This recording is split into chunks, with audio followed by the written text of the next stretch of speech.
శుక్లాంబరధరం విష్ణుం శశివర్ణం చతుర్భుజం ప్రసన్నవదనం ధ్యాయేత్ సర్వవిఘ్నోపశాంతయే. దుర్మరణం పాలైన వారికి సద్గతి ప్రసాదించే నారాయణ బలి విధానం. గరుడ, నారాయణ బలిని గురించి మరింత విపులంగా వినిపిస్తాను. వికృత మృత్యువు కారణంగా ప్రేతమైపోయిన వారికి ఉత్తమ గతులు కలిగించే ప్రేతకర్మం ఒకటుంది. ఇది రహస్యంగా ఉంచబడింది. అయినా లోక కళ్యాణం కోసం నువ్వడిగావు కాబట్టి దాన్ని వెల్లడిస్తున్నాను. దుర్మరణం అనగానేమో ఇదివరకు చెప్పబడింది కదా. వీరే కాక కొన్ని ఘోర పాపాలు చేసి నరకానికి పోయి శిక్షలు అనుభవించి కూడా ప్రేతయోనిలో పడిపోయిన వారుంటారు. వీరందరికీ ఉత్తమ గతులను అందించే మార్గం నారాయణ బలి ఒక్కటే. దాన్ని వివరిస్తున్నాను. బ్రాహ్మణులు మృతి చెందిన 6 మాసాల లోపున క్షత్రియ వైశ్యులకు, క్రమంగా 1.5 మాసాల లోపు శూద్రులకు, తత్కాలపుత్తల దాహానంతరము దీన్ని చెయ్యాలి. గంగాది పుణ్యతీర్థాల నుండి ఇంటిలో లేదా దేవాలయంలో దాకా ఎక్కడైనా విష్ణుదేవుని ఎదురుగా పెట్టుకుని ఈ కర్మ నిర్వహించవచ్చు. పౌరాణిక వైదిక మంత్రాలతో ప్రేతానికి తర్పణలివ్వాలి. తర్వాత యజమాని సర్వ ఔషధయుక్త జలంతో అక్షతలతో విష్ణుదేవునికి కూడా తర్పణలివ్వాలి. దీనికి పురుష సూక్తాన్ని కానీ వైష్ణవ మంత్రాలు కానీ చదవాలి. అనంతరం దక్షిణం వైపు తిరిగి ప్రేతాన్ని విష్ణు రూపంగా తలచి ఈ మంత్రంతో విష్ణువుని ధ్యానించాలి. అనాది నిధనో దేవ శంఖచక్ర గదాధర అవ్యయ పుండరీకాక్ష ప్రేత మోక్ష ప్రదో భవేత్. తర్పణ సమాప్తి కాగానే రాగముక్తుడై, ఈర్ష్యాద్వేష రహితుడై, జితేంద్రియుడై, పవిత్రుడై, ధర్మపరాయణుడై, దానధర్మ సంలగ్నుడై, శాంతచిత్తుడై, ఏకాగ్ర మనస్కుడై యజమాని విష్ణుదేవునికి సాష్టాంగ ప్రమాణం చేసి వాక్ సంయమనాన్ని పాటిస్తూ తన బంధు బాంధవులతో సహా శుద్ధుడై భక్తిపూర్వకంగా 11 శ్రాద్ధాలు పెట్టాలి. సమాహితుడై బ్రాహ్మణులకు జలము, వరిధాన్యము, యవలు, చెరకు, గోధుమలు, చిన్న కంకణం, శుభ హవిష్యాన్నం, ముద్ర, గొడుగు, పాగా, బట్టలు, పాలు, తేనె వీటన్నింటినీ దానమివ్వాలి.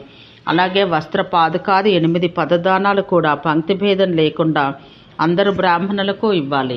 నేలపై పిండదానం పూర్తయిన తర్వాత శంఖపాత్రతో, రాగి గిన్నెతో వేరువేరుగా గంధ, అక్షత, పుష్పయుక్త తర్పణలు ఇవ్వాలి. ధ్యాన ధారణలతో పాటు మనసును ఏకాగ్రం చేసి మోకాళ్లపై నిలబడి వేద శాస్త్రానుసారం బ్రాహ్మణులకి దానాలు ఇవ్వాలి. ఏకోద్దిష్ట శ్రాద్ధాల్లో ఋగ్వేద మంత్రాలు చదువుతూ విడివిడిగా 11 పిండాలకు అర్ఘ్యాలు ఇవ్వాలి. అపోదేవీర్ మధుమతి మొదటి, ఉపయామ గృహీతోసి రెండవది, ఏనా పావక చక్షుష 3, ఏ దేవాసహ 4, సముద్రం గచ్చ 5, అగ్నిర్జ్యోతి 6, హిరణ్యగర్భ 7, యమాయ 8, యజ్ఞాగ్ర 9, యాఫలిని 10, భద్రం కర్ణేభి 11వ పిండం. ఒక్కొక్క మంత్రం పూర్తిగా చదువుతూ అర్ఘ్యమిచ్చి ఆ పిండాన్ని విసర్జించాలి. ఇలా ఏకాదశ దైవత్య శ్రాద్ధాన్ని పెట్టిన మర్నాడు శ్రాద్ధాన్ని ప్రారంభించాలి. 4 వేదాలు చదివిన వారు, విద్యాశీలురు, సద్గుణ సంపన్నులు, వర్ణాశ్రమ ధర్మ పాలకులు, శీలవంతులు, శ్రేష్ఠులు, సర్వాంగ సుశోభితులు, ప్రశస్తులు 5 ఉత్తమ బ్రాహ్మణుల్ని ఆహ్వానించాలి. బంగారంతో విష్ణునిది, రాగినితో రుద్రునిది, వెండితో బ్రహ్మాది, ఇనుముతో యమునిది, సీసంతో లేదా కుశలతో ప్రేతానిది ప్రతిమలు తయారు చేయించాలి. సన్నోదేవి మంత్రాన్ని పూర్తిగా చదువుతూ విష్ణు ప్రతిమను పడమటి దిక్కులోనూ, అగ్ని ఆయాహి అనే మంత్రంతో రుద్ర ప్రతిమని ఉత్తర దిశలోనూ, అగ్నిమీలే మంత్రంతో బ్రహ్మ ప్రతిమని తూర్పు దిశలోనూ, ఇషేత్వోర్జేత్వ మంత్రంతో యమ ప్రతిమను దక్షిణం వైపు స్థాపించి వాటి మధ్యలో ఒక మండలాన్ని ఏర్పాటు చేసి కుసమయ నర ప్రతిమను దానిపైనను స్థాపించాలి. బ్రహ్మ, విష్ణు, రుద్ర, యమ ప్రేతాలకై వేర్వేరుగా పంచరత్నయుక్త కుంభాలు సిద్ధం చేసి ఉంచాలి. అలాగే విడివిడిగా వస్త్రాలను, యజ్ఞోపవీతాలను, ముద్రలను ప్రదానం చెయ్యాలి. దేవతల మంత్రాలు చదువుతూ వారిని పూజించాలి, జపం చెయ్యాలి. తర్వాత దేవతల నిమిత్తమై యథావిధిగా 5 శ్రాద్ధాలు పెట్టాలి. తర్వాత శంఖ లేదా తామ్ర లేదా మట్టి పాత్రతో సర్వౌషధ సమన్విత తిలోదకాన్ని తీసుకొని 5 పీఠాల వద్ద ఉంచాలి. పక్షీంద్ర, ఆసనం, పాదుక, ఛత్రం, ఉంగరం, కమండలం, పాత్ర, భోజన పదార్థాలు, వస్త్రం ఈ 8ంటిని పదాలంటారు. వీటి దానమే పదదానం. వీటితో పాటు బంగారంతో, దక్షిణ తిలలతో నిండిన రాగి పాత్రను ముఖ్య బ్రాహ్మణునికి దానమివ్వాలి. ఋగ్వేద పారంగతుడైన బ్రాహ్మణునికి పచ్చటి పంటతో ఉన్న భూమిని, యజుర్వేద నిష్ణాతుడైన విప్రునికి పాలిచ్చే ఆవుని, సామదేవ పారంగతుడైన పాడగలిగిన బ్రాహ్మణునిలో శివుని ఊహించుకుని ఆయనకి స్వర్ణాన్ని, యమునుద్దేశించి తిలలను, ఇనుమును దక్షిణను ఇవ్వాలి. సర్వౌషధి సమన్వితమైన కుశల ద్వారా నిర్మితమైన ప్రేతం ప్రతిమను కృష్ణాజినం పరిచి దానిపై పెట్టి పలాసదండం పుల్లలో 360 వృంతాలుగా ఎముకల వలె నిర్మించాలి.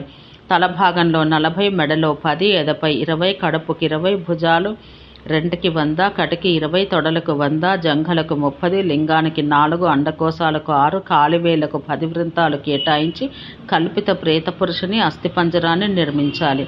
తర్వాత దాని శిరోభాగంలో కొబ్బరికాయని, తాలు ప్రదేశంలో సొరకాయను, నోటిలో పంచరత్నాలను, జిహ్వ భాగంపై అరటిపండును, పేగుల వద్ద తామరకాడలను, ప్రాణభాగంలో ఇసుకని, కొవ్వు స్థానంలో మేదకమను పేరుగల స్ఫటికమును, మూత్రస్థానంలో మూత్రాన్ని, ధాతువులకు బదులుగా గంధకాన్ని, వీర్యస్థానంలో పాదరసమును, మలస్థానంలో ఇత్తడిని, సంపూర్ణ శరీరం అంతటా మనస్సులని, సంధి భాగాల్లో నువ్వు పిండిని, మాంసభాగంగా యవల పిండిని, తేనెను, ముత్యాల పొడిని, కేశరాశి స్థానంలో మర్రి ఉడలను, చర్మ భాగంలో మృగ చర్మాన్ని, కర్ణ ప్రదేశాల్లో తాళపత్రాలను, స్తన భాగాల్లో గొరవింత పండ్లను, ముక్కుండే చోట కమలపత్రాలను, బొట్టు చోట కమలపత్రాలను, అండకోశ స్థానంలో వంకాయలను, లింగస్థానంలో ముల్లంగిని అమర్చి నాభి కమలపత్రాల్లో నేతిని పొయ్యాలి.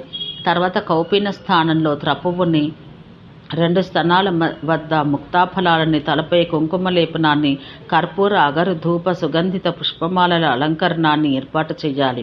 పరిధాన స్థానంలో పట్టసూత్రాన్ని, హృదయ భాగంలో రజతపత్రాన్ని అమర్చాలి. యజమాని బుద్ధి వృద్ధి అను సిద్ధులను సంకల్పించి భుజాలను స్పృశించి దాని కన్నుల్లో ఒక్కొక్క గవ్వనుంచాలి. తర్వాత కనుకొలకొల్లో సింధూరాన్ని నుంచి దాని పక్కనే తాంబూలాది వివిధ ఉపహారాలను అందంగా అమర్చాలి. ఈ ప్రకారంగా నానా వస్తువులచే నిర్మించబడి అలంకరించబడిన ప్రేతానికి సర్వౌషధి జలప్రదానం చేసి శాస్త్రానుసారం పూజ చేయాలి. అది అగ్నిహోత్రి ప్రేతమైతే దానికి యథావిధి యజ్ఞపాత్రను కూడా ఇవ్వాలి. తర్వాత శిరోమేశ్రీ పునంతు వర్ణ అనే మంత్రాలతో యజమాని అభిమంత్రిత జలం ద్వారా సాలగ్రామశిలను కడిగి దానితోనే ప్రేతాన్ని పవిత్రీకరించాలి. తర్వాత విష్ణు భగవాన్ని ప్రసన్నం చేసుకోవడానికి ఒక పాలిచ్చే సుశీలైన గోవును దానం చెయ్యాలి. తిలలు, ఇనుము, బంగారం, పత్తి, ఉప్పు, సప్తధాన్యాలు, భూమి, గోవు ఈ దానాలు ఈ క్రమంలో ఒకదాన్ని మించి మరొకటి పుణ్యదాయకాలు. యజమానికి గోదానం తర్వాత తిలాదాన, పదదాన, మహాదానాలు కూడా చెయ్యాలి. చివరిగా సర్వాలంకార విభూషితమైన ఒక వైతరిని ధేనువును కూడా దానం చెయ్యాలి. ఈ సందర్భంలో ప్రేతముక్తి కోసం దాని ఆత్మీయుడైన యజమాని విష్ణు భగవాను నిమిత్తమైన ఒక శ్రాద్ధం పెట్టాలి. తర్వాత మనసులో విష్ణుదేవుని ధ్యానిస్తూ ప్రేతమోక్షక కార్యాన్ని చేపట్టాలి. అంటే విష్ణురిత అనే మంత్రం చదువుతూ ప్రేతాన్ని దహనం చేసి 3 రోజుల పాటు సూతక దినాలు పాటించాలి. 10వ రోజు కర్మ, దానికి ముందు పిండదానాలు, వార్షిక క్రియాదులు పద్ధతి ప్రకారం చేస్తూ ఉండాలి.